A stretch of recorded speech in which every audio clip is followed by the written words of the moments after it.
So when we cultivate genuine goodwill towards everybody on an equal, impartial basis, not a biased basis based on who we like and who we don't like, but an equal basis, seeing that everyone wants to be happy and not suffer like we do.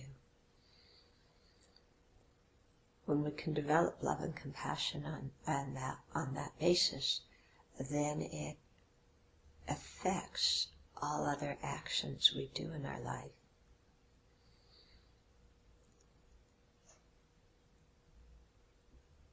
And especially when our love and compassion inspires us to generate bodhicitta,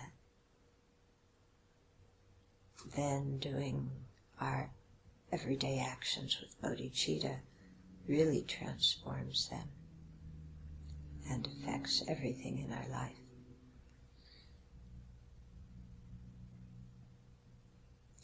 So when we have the altruistic intention of bodhicitta in our mind, then of course we want to be generous.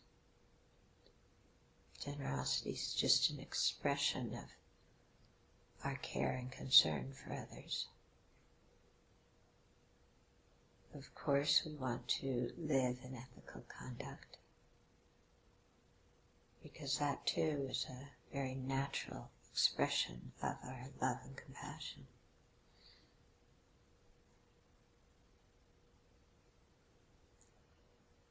With bodhicitta, then of course we want to have fortitude in the face of harm and forgiveness when people act in inappropriate ways, because we care about them.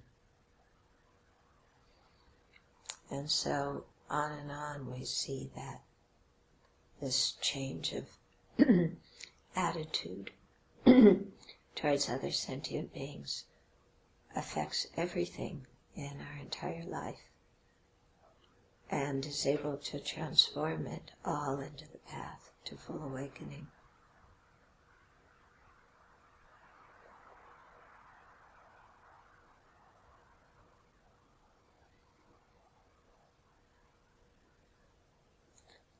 And so seeing the benefits of having love and compassion and bodhicitta, then let's dedicate ourselves to cultivating it step by step, slowly, but with full confidence that we're going in a very wonderful direction in our life, a direction that is of the greatest benefit to the most beings.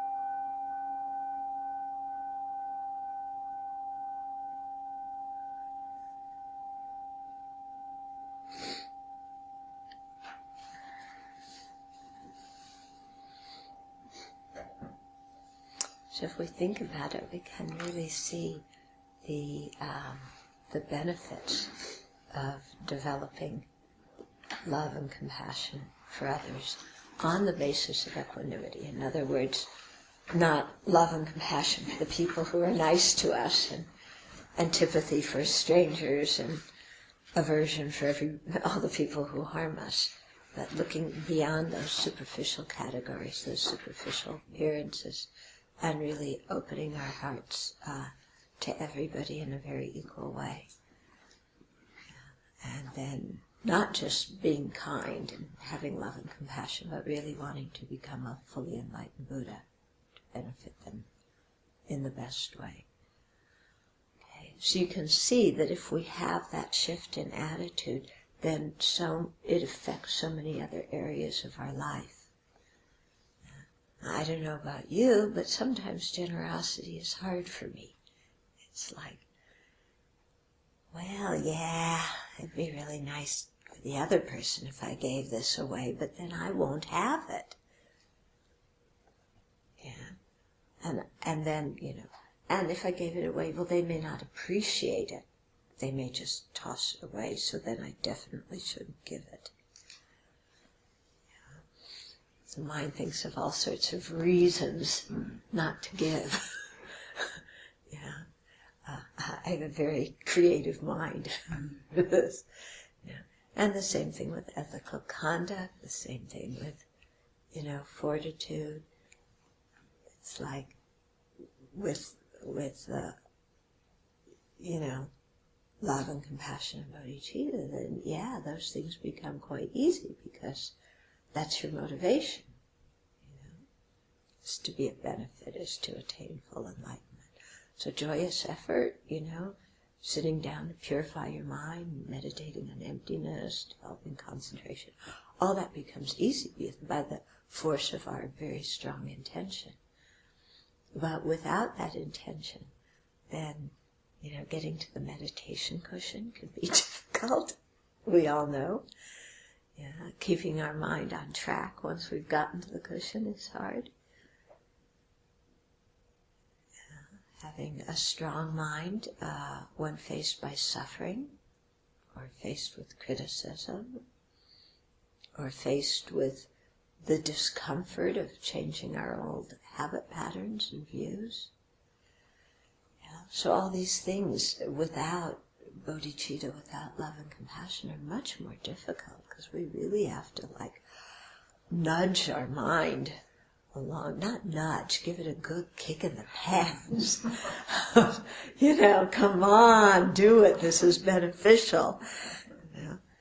Kind of, that's where I get the image of the Buddha dragging us towards enlightenment as we're kicking and screaming, But with that change in motivation, then it becomes very easy, doesn't it? Because that's what we really want to do. We don't have the self-centered mind that's constantly coming and sabotaging our virtuous aspirations. Okay, so we really work a lot on our motivation. This is, very key to the whole enterprise of becoming an awakened being. What is our motivation for doing what we're doing? And I know that's one of the things that really attracted me to the Dharma at the beginning, was the emphasis on motivation. Because I was quite skilled at looking good, and doing the right things to please whatever group there happened to be that I was working with. I wasn't always successful. I didn't always keep it together. I'd get angry sometimes. But, I knew how to make a good impression. But making a good impression and living from a space of being true to yourself and your heart are two very different things. Yeah.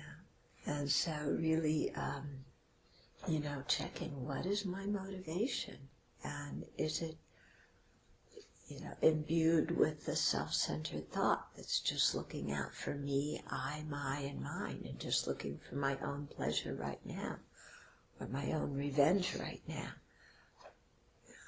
And so all this emphasis on changing what's inside so that we aren't hypocrites, that really got to me. Because our world is filled with hypocrites, isn't it? I was one of them. Yeah. Still am to a certain extent, but at least I'm working on it now. Trying to get rid of the hypocrisy, trying to, cultivate the good motivation and keep it there as much as possible. But we have to really work on it.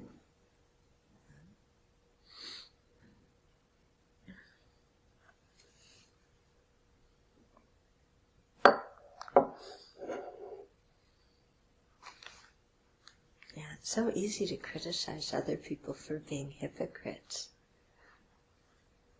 isn't it? Yeah. But we know how to make ourselves look good and then look good but with a rotten motivation.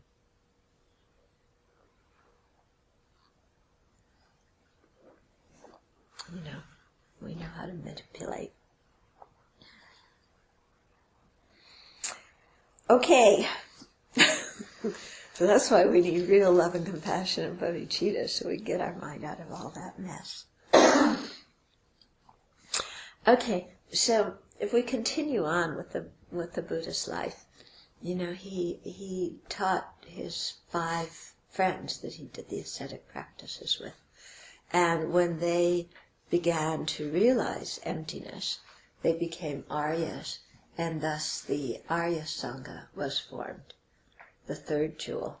Okay, so when we say the word Sangha, it like the Sangha jewel, the Sangha we take refuge in, there it's referring particularly to those who have realized emptiness directly. Because those people are the real refuge, are the real guides. We can really rely on them because they have the genuine wisdom. Nowadays, if you pick up Buddhist magazines, anybody who comes to a Buddhist center is called Sangha. And it becomes very confusing because you go to a Buddhist center and there's Joe who's still, smoking dope, and Henry who's still getting drunk, and Susan who's sleeping with other people, and, Henrietta who is talking behind people's back, and, all these people who are ordinary people, some good motivation, some aspiration, but, their ethical conduct isn't necessarily intact, and their wisdom and concentration and bodhicitta aren't very well developed. And then we say, I take refuge in the Sangha, and we go, I'm taking refuge in these people? How are they going to help me? Okay, so first of all, the Sangha we take refuge in are the Arya Sangha, those who have direct realization of emptiness, because they have the 3 higher trainings of ethical conduct, concentration, and wisdom in their mind streams, so they're going to be reliable.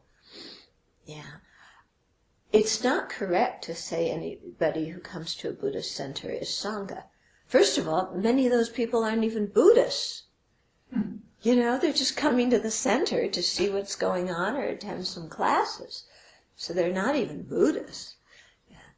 And we do have a representation of the Arya Sangha that we take refuge in, and that is a community of 4 or more fully ordained beings.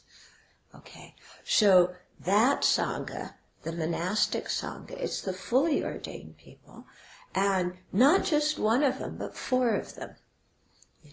And we've seen here at the Abbey, we first began to see when the Chinese nuns came, that when you had, 4 or more fully ordained people here, the whole atmosphere changes. It's different than one person here. Yeah, so you really begin to see why it's a community. And also because that community is the one who was empowered to do the monastic rituals. Yeah. An individual alone cannot do many of the complete monastic rituals. You need a core body, a community to do it. Okay? So the monastic community is a representation. Not everybody who's a monastic has realized emptiness, that's clear, and monastics still do, non-virtuous things. But the idea of seeing them as a representation is that they've taken the precepts and they're trying to steer their energy in good direction. So they can act as an inspiring example for us in our practice. It doesn't mean we say everything they do is good and copy every behavior they have. Yeah, if somebody is ordained and they're misbehaving, you definitely don't copy that. Okay? But what you're respecting when you see the Sangha community is the fact that they've taken the precepts that the Buddha established And they're doing their best as a community, as a group, to live according to those precepts. Okay? There is a broader way in which sometimes the Buddha used the word Sangha, and there it's the fourfold Sangha, which you have the male and female fully ordained ones, and the male and female upasikas. Those are the lay people with refuge and the 5 precepts. So that's called the fourfold Sangha. And the Buddha said in the land where there's the fourfold Sangha, then the Dharma really prospers and flourishes. Yeah. So we need all 4 communities that way.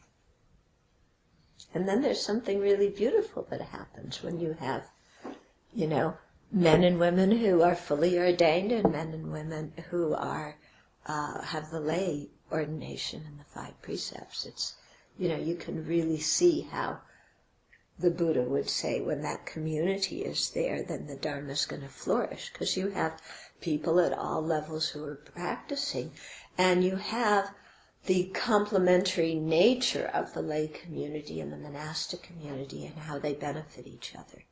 Okay, so traditionally speaking, the job of the Sangha was to learn and practice and realize the teachings, and for the monastery to act as a receptacle for those teachings, a physical place where people could go to receive teachings, to be around people who were living in ethical conduct, who were trying to develop love and compassion. So that's, it's a physical place that's on the map that you can go to, and there's a community of people living there. Yeah. And so the Sangha kept the scriptures, they kept the teachings, they passed it on.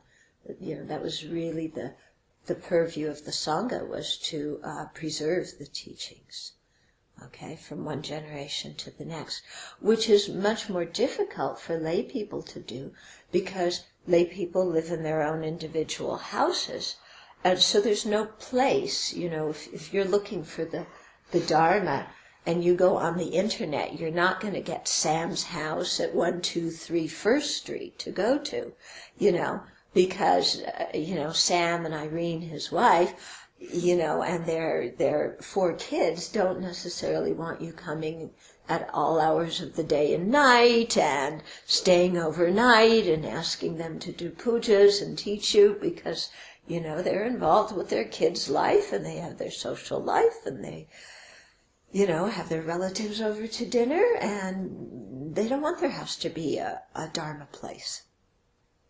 Yeah? So you can see that, just even on a physical level, that if you just have lay people in charge, it's not going to work in the same way. Okay? So traditionally, the Sangha gave the teachings, protected them, and the lay people also supported the practice. I mean, they did the practice. They also meditated and learned and kept precepts and so on. But it wasn't to the same degree that the Sangha did.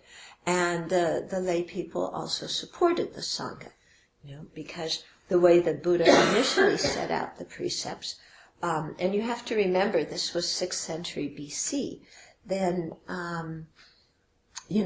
there was very little money in circulation at that time in history, and the money that there was, the Buddha said, my monastics don't even touch it. Okay, they don't touch any precious objects whatsoever. And in ancient India, it was the custom for any kind of wandering mendicants to, receive their food on alms.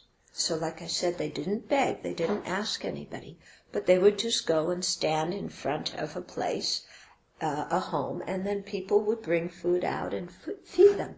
And this was commonly accepted behavior for all different sorts of mendicants. And so the Buddha's Sangha did that as well. Okay, so, that was the way the relationship was set up. There's some beauty to that relationship. There's some kind of balance in the sense that everybody's practicing. But people support each other in different ways. You know, the lay support through material, the Sangha because they, and I'm using Sangha here as the monastic community, the Sangha because they don't do business, you know, that, and they don't work the earth, and they don't handle money, and they don't cook food, and so on. Then they're supported by the lay people, and then they support the lay people in return by giving the teachings and creating the place where the lay people can come and practice. So that's the way it was initially set up. And in some countries it still functions very much like that. If you go to Burma, Thailand, Cambodia, some places like that, then they really try and keep to that kind of structure. And you'll see the monks, go out on Pindapat in the morning with their alms bowls. The Buddha also said it was okay for lay people to bring cooked food to the monastery. So very often in the warmer climates, they either go on Pindapat or the lay people bring cooked food to the monastery. And it works very smoothly, and they're Buddhist countries, and the Sangha is very well supported materially. I mean, when I was in Thailand, it was just amazing. People would come every day to the monastery where I was staying, and, they have these things in Thai shops, ready-made things that you can take to the monastery to offer. A basket with towels and toothbrush and soap and, every kind of the toiletries and things that you need. And it's just in a whole package that you can go to a shop and buy and, take to the monastery and offer. Yeah, complete with a bucket and, and so they would receive tons of these kinds of things. Well, tons. Well, maybe after a while it was tons, but, and all sorts of stuff. And it was a Buddhist society and people had a lot of faith. And so that worked quite well as a system. Okay. And the climate was warm, so you can do that. And the culture was such so that was all socially acceptable, in those cultures. Now you have Buddhism going to China. And first of all, you see that the style of the Chinese robes is different. That's because in China only the emperor was allowed to wear saffron. They thought saffron was a beautiful color that was a sign of nobility. In India, saffron was an ugly color, and the lay people wore white primarily. Okay, but you go to China, and the Sangha was getting criticized for wearing their saffron-colored robes because the emperor didn't like that. Yeah, and also in China, the Sangha, when they went on alms round, they were criticized as being beggars.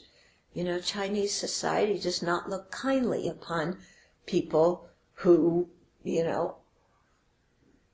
are doing that. They expect everybody to till the land or to work or whatever.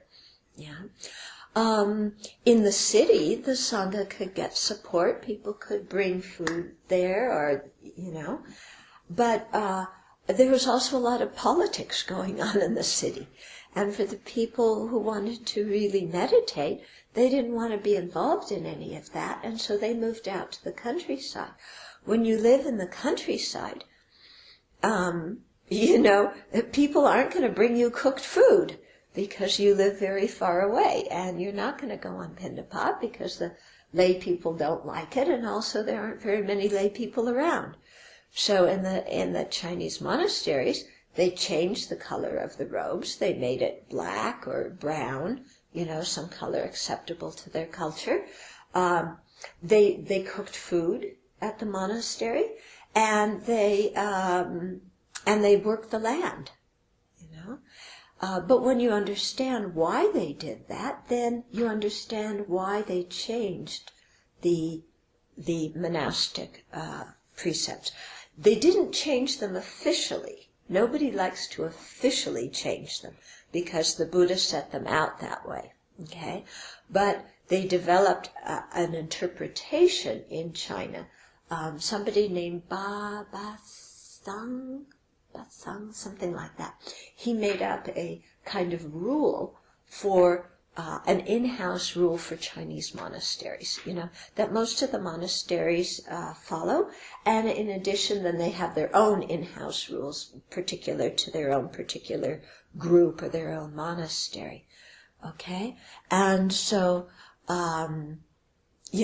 there it was, permitted to work the land, in order to get the food to feed yourself, so you didn't have to go in the city and be involved in all the junk and also the distraction that goes on in the city. Yeah. And so things began to change. When Buddhism went to Tibet, it's really cold in Tibet. Yeah.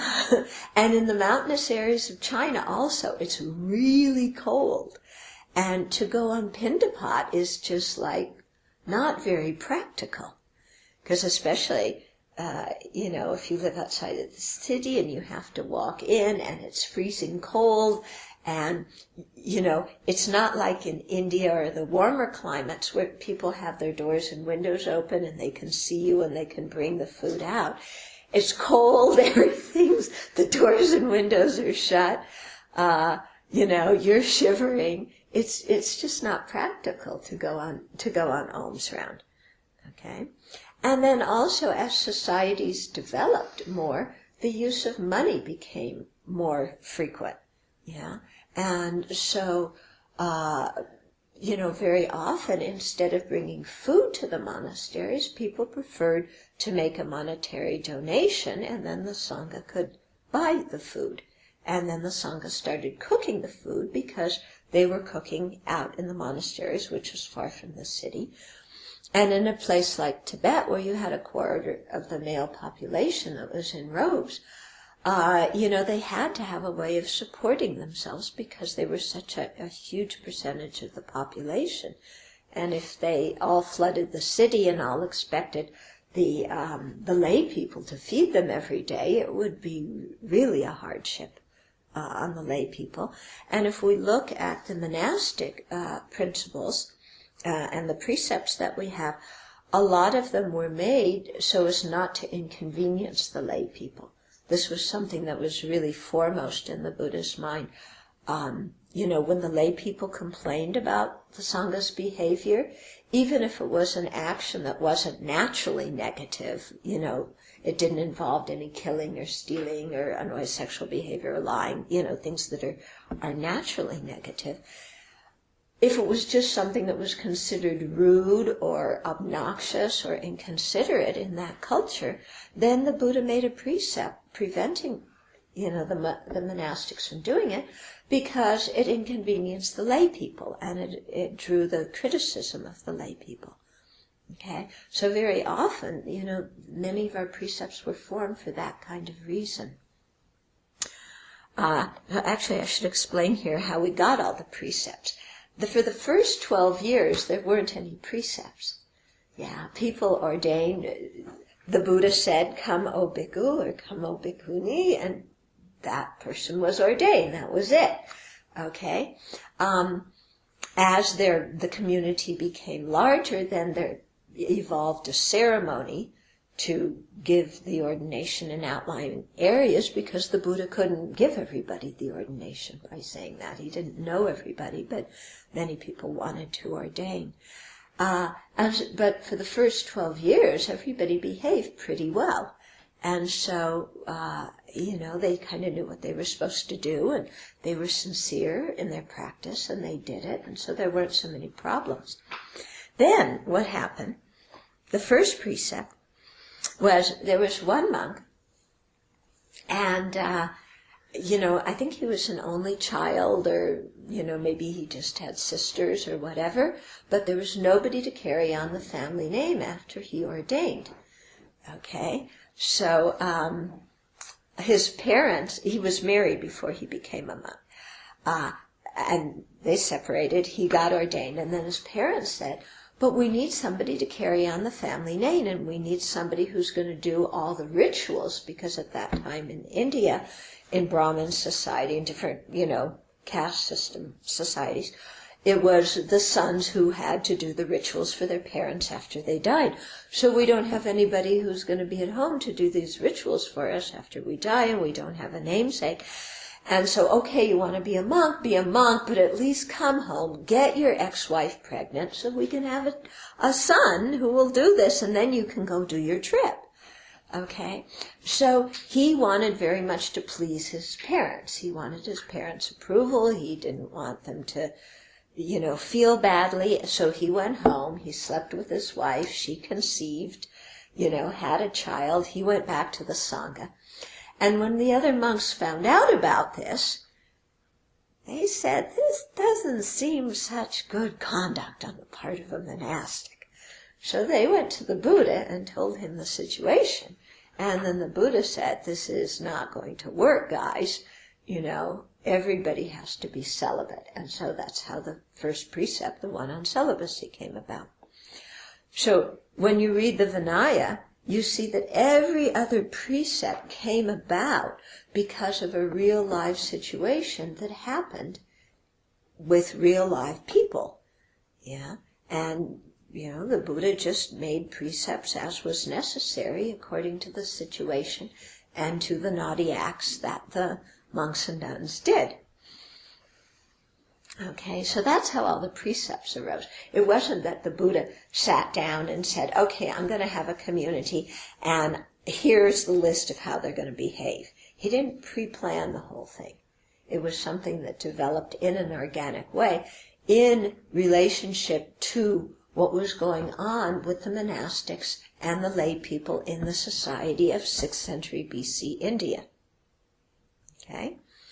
So that's how the precepts were formed. At the council, after the Buddha passed away, the topic came up of changing some of the precepts. And Mahakassapa, he was the original conservative in the Sangha, said, we can't change the precepts. And Ananda said, well, the Buddha said we could. And Mahakassapa said, well, did you ask him which ones we could change? And Ananda said, no. So then everybody said, well, since he didn't specify which ones we could change, we're not going to change any of them. Okay. So therefore you have this code that has been passed down as it is for 2,600 years. However, although the precepts haven't changed, society has changed.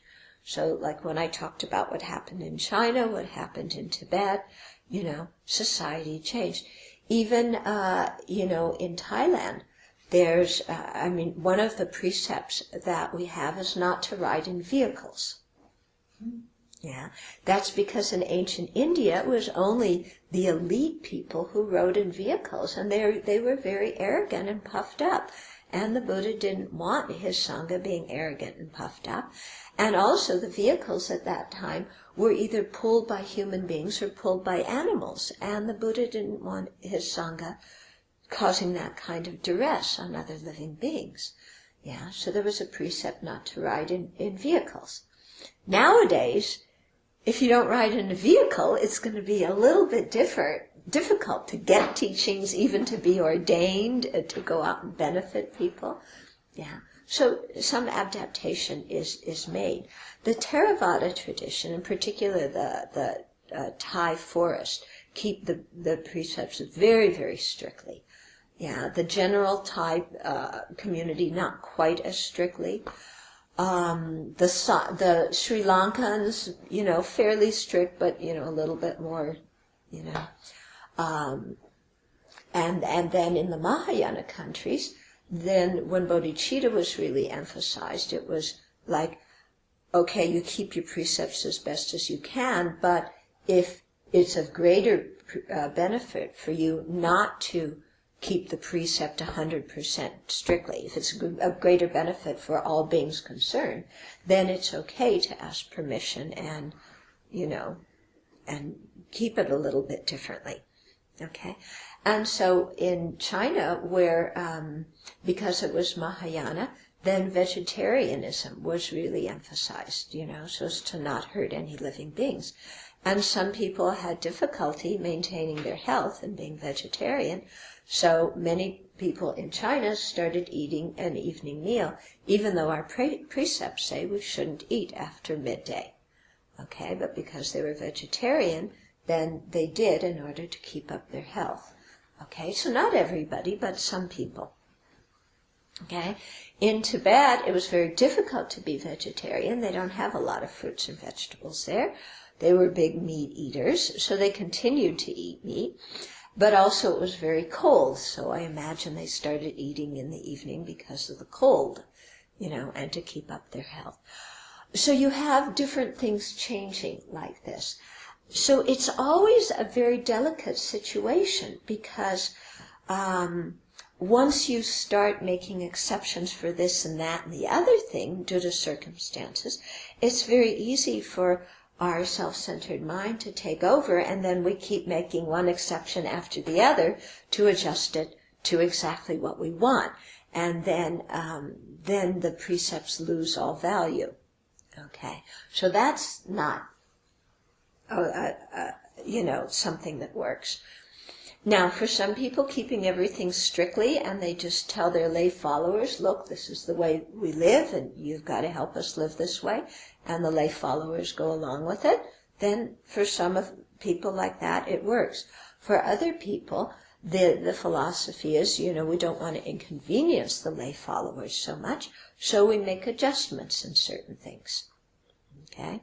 So then you have various adjustments being made in different areas. So it's, you have one extreme of like too many adjustments being made. Then for some people you have the other extreme of there being no adjustment and it becoming very difficult for the lay people. Yeah. For example, the precept of not eating in the afternoon, and then if you don't cook. So that means that the lay people have to cook and have to bring food to the monastery before noon. But nowadays in America, everybody's working. It's really difficult for them to cook and bring food to the monastery and to drive all the way there. Or, maybe they bring food and then there's some lay people who live at the monastery. But again, for some places it's very hard because not all lay people can live at the monastery and take care of the Sangha in that way because they have their families and they have to earn their living and so on. Okay, so in many situations that just doesn't work to do that. Okay, so in Tibetan and Chinese monasteries, by and large, the Sangha will buy food and cook it. Okay, and that works well, and they do that in India, they do in China, and they do it in the West. Here at the Abbey, what we tried to do was something that was like incorporated practicality and also going back to what the Buddha wanted. And so we had the part that's as the Buddha wanted in the sense that we don't buy food. Okay, we eat only what's given to us. But then we changed it so that we do cook because people, can't bring food here. And if they did, could you imagine the extra pollution we're adding to the world? Especially like if every day people from Spokane, an hour and something away, drove here. How much petrol is getting burned to bring us food? So, in ancient India, they didn't think of environmental concerns. Now I think we have to. Yeah? So we said, okay, people donate food, but we'll cook it. Yeah, but we won't buy our own food. And so that way we're trying to do it where you have a little bit of each. Okay? In the same way, like not handling money is very, very difficult in society nowadays.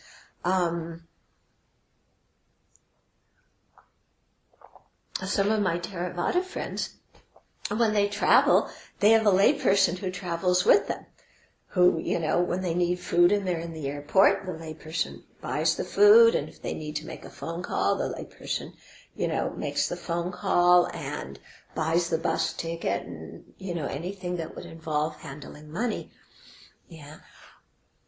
We don't have anybody who can, leave their life, and just go off and travel with us and follow us around and take care of us.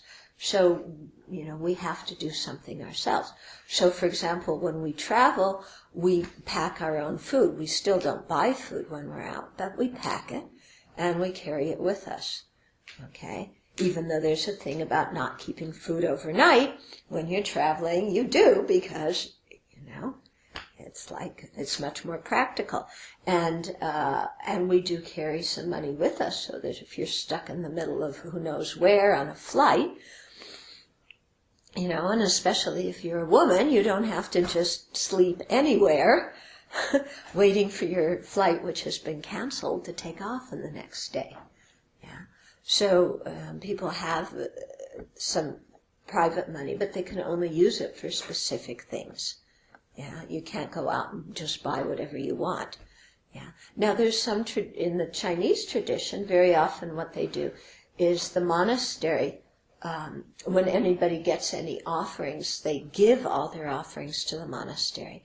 And then each month the monastery will give each person a little bit of spare cash for odds and ends and things that they use, that they might need. So, I know that's what they do in Venerable Jendi's monastery. In the Tibetan system, the monks and nuns have their own money. And I, personally speaking, I don't think that works too well. Because I think once you have your own money and there's no supervision about how you use it, then you can just go out and buy whatever food you want, buy whatever you want, and nobody thinks twice about it. Yeah. So there's no restriction on, our attachment just kind of going out and saying, well, I need a new this and I need a new that and the other thing. Yeah, so personally speaking, I don't think that works so well.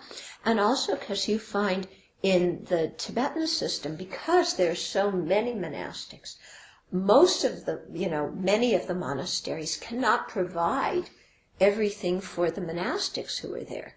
They can't even provide all the meals. And so the monastics need to have some private money because they do their own cooking in their room. And, maybe the monastery serves bread and tea for breakfast. But that's because a sponsor has made a donation and requested them to do a puja. Yeah. But otherwise, maybe the monastery doesn't have the money to supply everybody with food. So you need the money to buy your own food and your own shoes and your own clothes and your own travel expenses. And also because there's so many monks, in the male monasteries. So they have it, that people can have their own money and spend it as they will. But you can also see that doesn't work too well, because then people just buy whatever they want. And also then they have to go about getting private benefactors.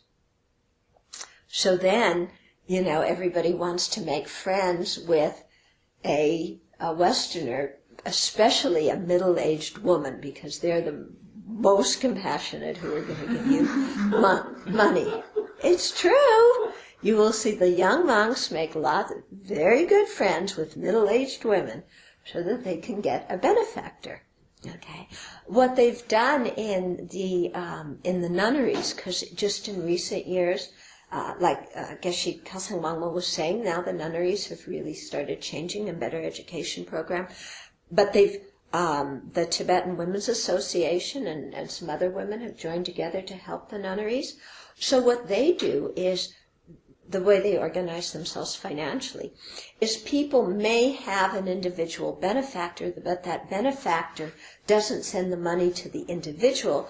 The benefactor sends the money to the community, so everybody shares in the money equally. And everybody gets fed. Your benefactor can give you a sweater or something personal like that, but it doesn't make the difference into rich nuns and poor nuns, those that have benefactors and those that don't, which is what you saw in old Tibet in the monasteries. You had rich monks and poor monks. And when I was, doing my initial training, and this is the way it is by and large for Western Sangha, you have rich ones and poor ones. And I was always one of the poor ones. Yeah, so that's why the Abbey is set up now the way it is. It's one of the reasons so that people don't have to worry about where their food's coming from, and where their clothes and where their bed and, your toiletries and things are coming. Your basic essentials are provided for. But if you have it set up so that people have their own individual things, then it, personally speaking, I don't think it works well. The nunneries have really avoided that to a large extent, which I think is really very, very good. Yeah. But you also have another problem in the Tibetan nunneries, which is that they're too small and there's so many young women who want to ordain.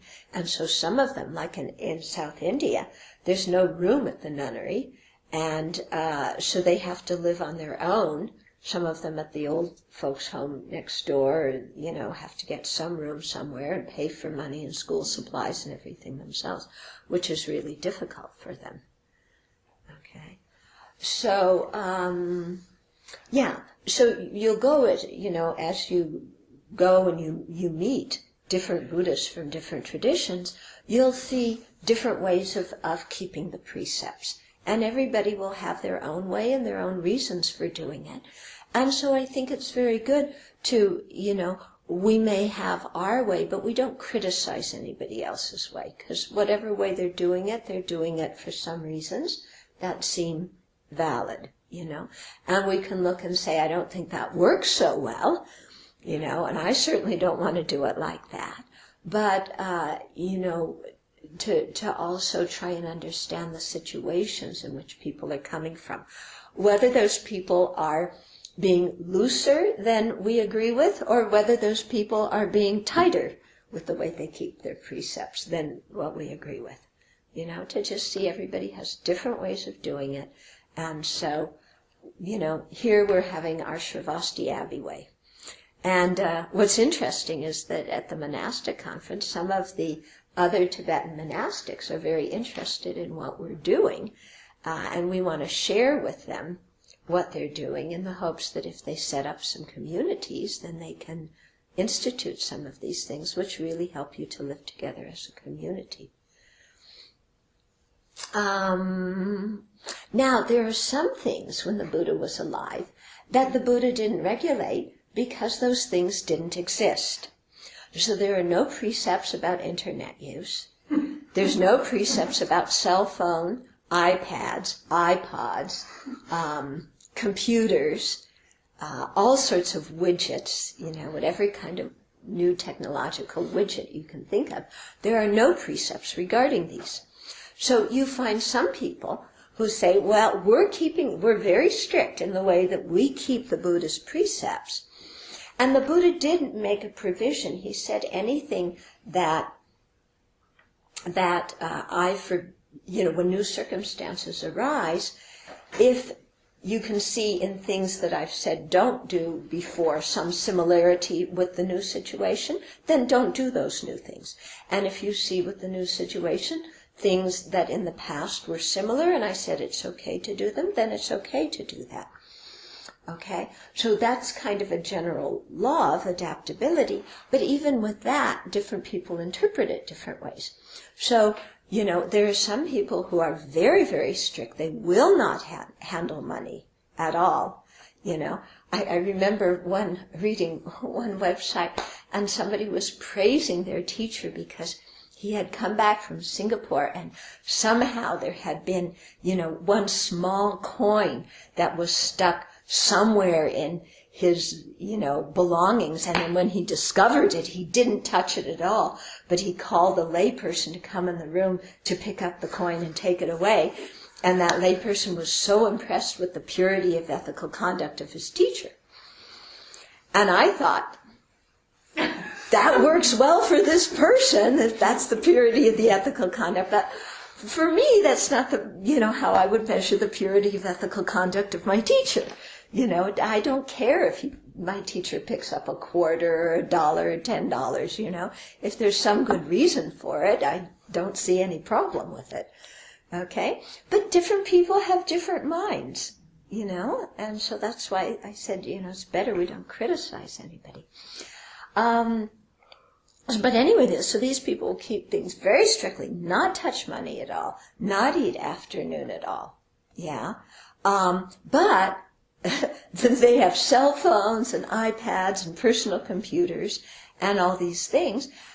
And for them, in their minds, it doesn't go with what the Buddha, on the side of the things the Buddha would have restricted if the Buddha were here today. Yeah. For me personally, I think the Buddha would have had a lot of rules about these kinds of things. And he would have said you can't have your personal computer. Your computer belongs to the community. And you can't have cell phones where you can call who knows who and nobody's going to know about it. Or go on chat rooms, like Thich Nhat Hanh and his organization, you can't go online unless there's another person in the room. And we try and do that here too at the Abbey. We don't like people going online late at night when they're the only one in the room. Because I had a friend who, even other people were in the room. He was in Dharamsala, a very good monk. But he would go in, to one of the internet cafes, and he joined a chat room, and he met some lady in the chat room, and that was it, kaput with his ordination. Yeah, so here at the Abbey, no chat rooms. Yeah, we just don't do that. Yeah, and good to have somebody else in the room when you're online. And you can't just randomly surf the internet because you're curious about what other people are doing and what's going on, because it just consumes so much time. Yeah, we could surf the internet ad infinitum, couldn't we? Looking for this, looking for that. So there has to be a reason why you're on the internet and looking for what you're looking for. People don't have iPads and iPods. There's no reason for us to have our own individual things. Is there? Yeah, there's really no reason. So, if you want to listen to something, we have a community, we have community players. You can put it on a community player, take it to your room, listen to the teaching, and then return the player to the, I think we have one iPod as a community. Somebody gave us an iPod? Yeah, so it's a community iPod. And then people just, use it, you listen to teaching, you return it to the community. You don't need your personal one. Yeah. Okay? So, and nobody, we have one cell phone that we use in case of emergency, which we usually, and we try to take it with us so that if when we're out, somebody thinks of something they need, they can call. We usually forget to turn it on, or we forget to take it. But, if you're stuck somewhere, it's good having a cell phone for safety reasons. So there's one cell phone, but it's kept in a community place in the office, and people only take it when they're going somewhere. We don't have our own private cell phones in our room where you can just go calling whoever you want and doing things. Okay, so what you find is, different people have to, and different groups, make up their own in-house regulations regarding a lot of these kinds of things that the Buddha didn't make policies on. And there's a wide variety of what you'll find acceptable.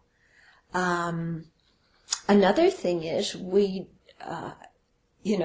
it's interesting that the Thai monastics don't drive. And of course, there's no precept in the Vinaya about not driving.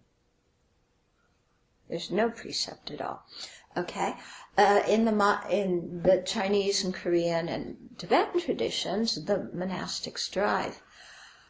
I would prefer people don't drive, but you look at the reality of the situation, and if every time we got invited somewhere, people had to drive here and pick us up and then drive us somewhere else, again, the amount of petrol we're using is just astronomical, and I feel that we have some responsibility to the universe not to, use so much gasoline. So people drive, the monastics, if they're going somewhere, they drive. But if they're out in the evening, male or female, there's always someone in the car with them in case there's car trouble, something like that. Okay? And also so that people just don't go drive and who knows where you land up. You know, I think, oh, I'm out giving a teaching, and they just had a lot of questions tonight, so I slipped out and saw a movie instead. Yeah, but you know, so really helping each other keep the precepts. If we, you know, when people have to go to town, if there's always somebody with them, and people don't go alone. You know, so just the, you know, my whole point is that you try and modify things, but in a way that makes sense. You know? And I feel nowadays there would be so many precepts about recycling. Yeah, if the Buddha were alive today, for sure we would have to recycle. And I think sometimes the Buddha's temples are the worst ones for using styrofoam. You know, you have lots of guests, and so everybody uses styrofoam, and styrofoam is the worst. It's even worse than paper plates. Yeah, we have plastic plates which we wash and reuse. Yeah, but I think it's really important to recycle and to reuse things and to cut down on you know, the carbon imprint that we have on the planet. Okay, so you know, there's no precepts about this, but I'm sure if the Buddha were alive today, there would be. Yeah. So that's. I got off on that tangent, but it was about how the Sangha started and how the Sangha lives, so I think it's quite helpful. Especially, you know, when you go to the monastic conferences, as we do, we see a wide variety about how people keep the Vinaya. And, you know, we usually come back saying, oh, we're glad that we do it the way we do it. Yeah? And maybe the other traditions feel the same way, but we learn from each other. Questions or comments? Yeah. Is there a precept that talks about that women cannot travel alone? And is that a precept that you keep strictly, or that you keep loosely? Yeah, there is a precept that women can't travel alone. And that's for concern for physical safety. You know? You can't cross water alone because you might get swept away by the river, or you can't go into town alone because some man may attack you. Because at the time of the Buddha, women never went out alone. You know, and any woman who was in a town unaccompanied was usually a prostitute. Okay? So for the sake of the Sangha's reputation, the nuns weren't allowed to go out alone. So now the way we have it here is that, you know, during the day, if you have to go out alone to a doctor's appointment or something like that, you do it and you come back. But like I was saying, for everybody, male or female, if you go out at night, then there's a companion in the car. Yeah, because it's car trouble. People didn't have problems with car trouble at the time of the Buddha. Yeah. But also, if you're a woman, you know, out alone in the town for a good reason, you don't go in parts of the town that are dangerous. Yeah, you stay on the main streets, you stay in well-lit areas, you know, you take care about your safety.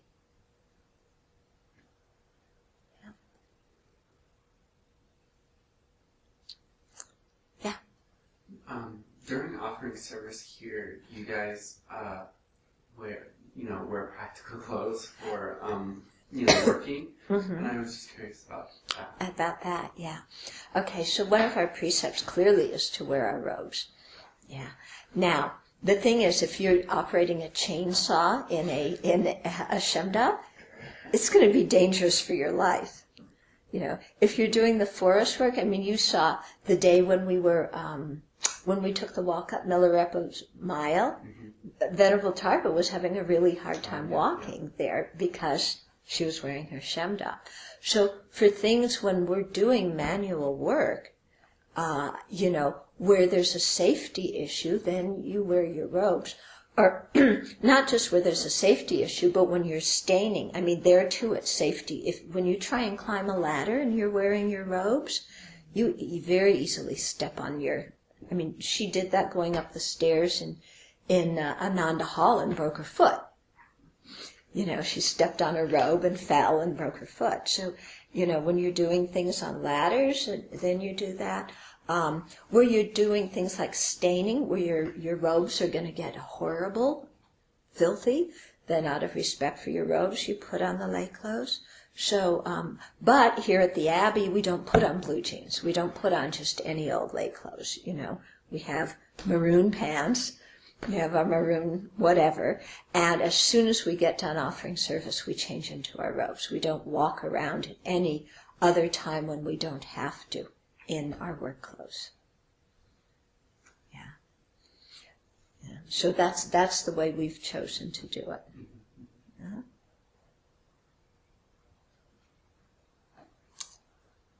Other questions?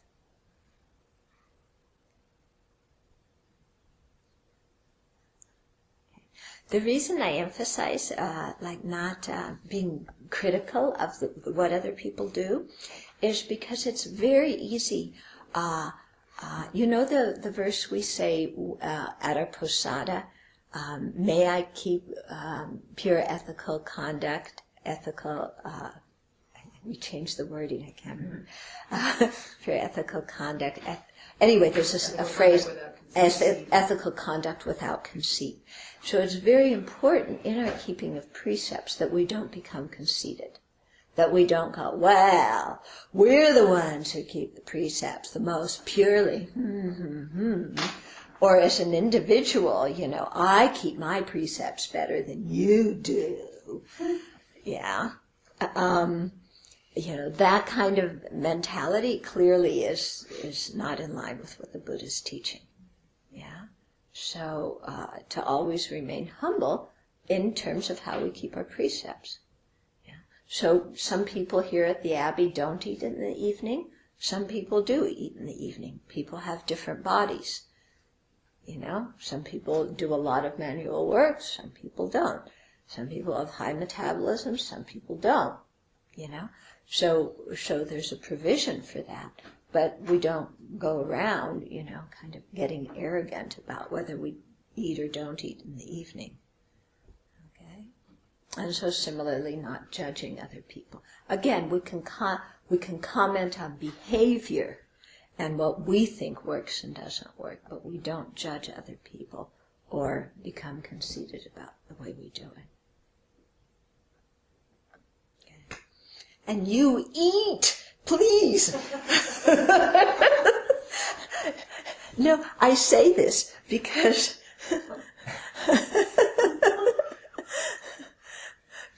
my teachers, so often the first question they ask is, how is your health? And then they say it's really important to keep your health well so that you can practice well. Yeah.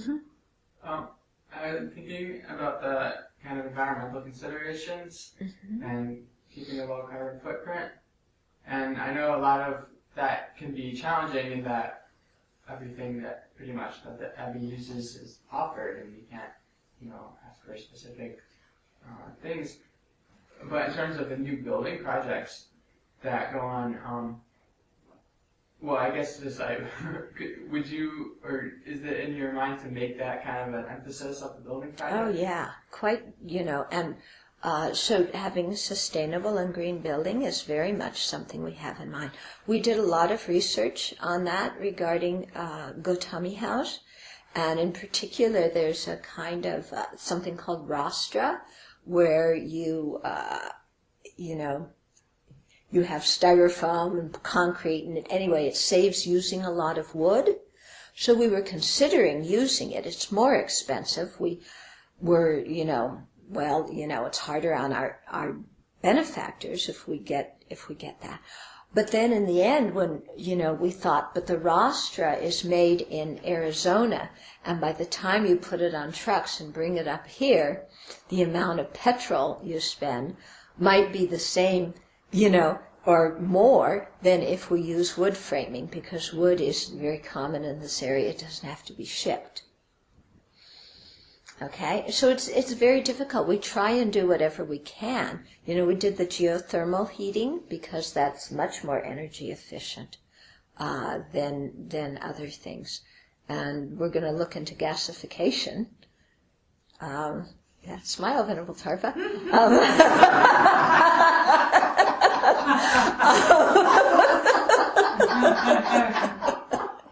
Come on. There you go.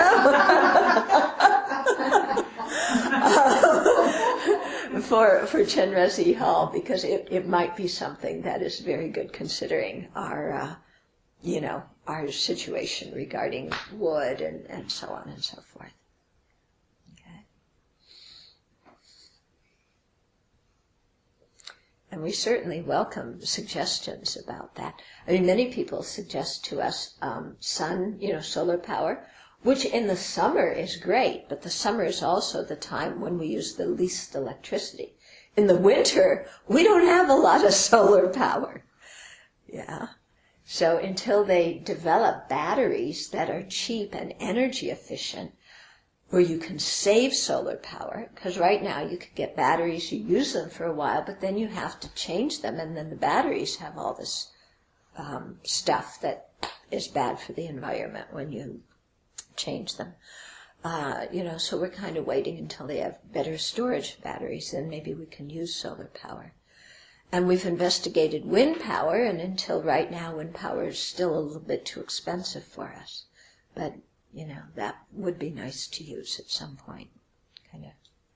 And we can, when Venerable John Paul and I met with folks about that, we actually should find a place and run a test for a while, because we need steady wind. And so we should put up something and maybe run it near where they're going to have it, and collect data and see if it's actually going to be feasible. Okay. Yeah. Okay. Anything else? Okay. Due to this merit, may we soon attain the awakened state of Guru Buddha, that we may be able to liberate all sentient beings from their suffering. May the precious Bodhi mind, not yet born, arise and grow. May the born have no decline, but increase forevermore.